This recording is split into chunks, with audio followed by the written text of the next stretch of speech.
Once again, warm welcome you all to our official YouTube channel of Mahatma Gandhi शिक्षण संस्थान। एक बार फिर आप सभी का स्वागत है हमारे इस ऑफिशियल YouTube चैनल पर। My dear, today once again I came here to teach you about chapter number 2, history and for standard 7. This is day 10th video. This is day 10th video. And the chapter's name is the Regional Kingdoms 1.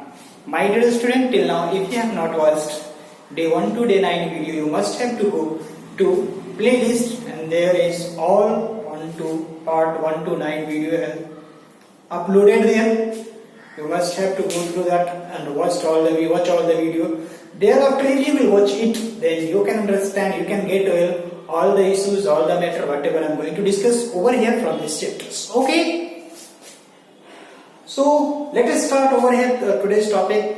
Once again I would like to say you must have to like, share, subscribe our channels, and beside subscribe button there is bell icon. You must have to press the bell icon, because after pressing that you may get all the announcement, you may get all the informations whenever I will give on this channels.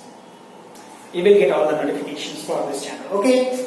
Let us start over here. Today's topic is Kakatiyas of Warangal, and Hoyslas of Dwarasandhar. Sir हम लोग काकातियास of Warangal के बारे में सबसे पहले जानेंगे। और काकातियास की अगर बात करें तो ये रूल्ड किए थे 12th सेंचुरी से लेकर के 13th सेंचुरी तक। 12वीं और 13वीं शताब्दी में इन्होंने रूल किया भारत के अलग अलग हिस्सों में, लेकिन mainly it was they were ruled over the area which was situated between the Godavari and the Krishna. Godavari और कृष्णा रिवर के बीच में जो एरिया था, ये साउथ इंडिया की बात हो रही है। तो साउथ इंडिया में समझिए सेंट्रल इंडिया से नीचे की बात हो रही है। तो सेंट्रल इंडिया के नीचे गोदावरी रिवर और कृष्णा रिवर, ये दो रिवर के बीच का जो एरिया था, they were ruled. Okay? Marco Polo का माने, मार्को पोलो जो उस वक्त एक दार्शनिक रहे थे, तो मार्को पोलो की माने तो मार्को पोलो कहते हैं कि जो रूलर्स थे उस वक्त के काकातियास के, वो फॉलोअर्स थे किसके? सेवीज के। सेवीज मतलब शिवा, लॉर्ड शिवा भगवान को, शिव की पूजा करते थे, और साथ ही साथ जैन धर्म और वैष्णविज्म मतलब वैष्णव जो होता है, वैष्णविज्म, इसको ये फॉलो करते थे। कौन बेटा? तो काकातियास वारंगल के।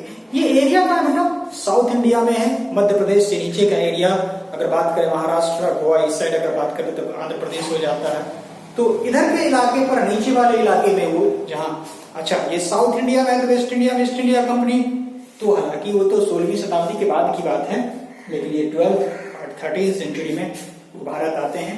भारत के कई हिस्सों पर अपना शासन करते हैं। ओके, समझ में आ रही बेटा? Next topic is they patronise Sanskrit and Telugu.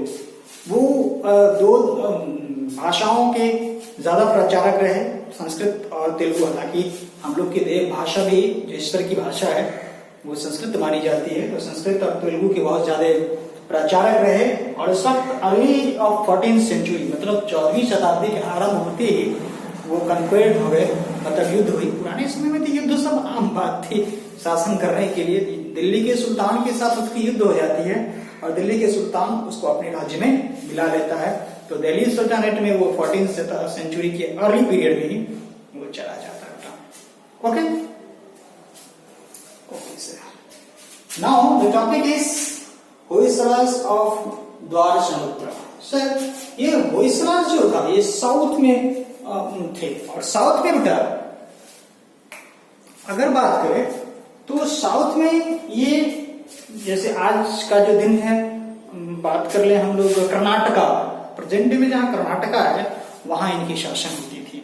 तो कर्नाटका में ये राज्य करते थे, कर्नाटका में इनका शासन चलता था, कर्नाटका में इनकी जीवन यापन होती थी बेटा।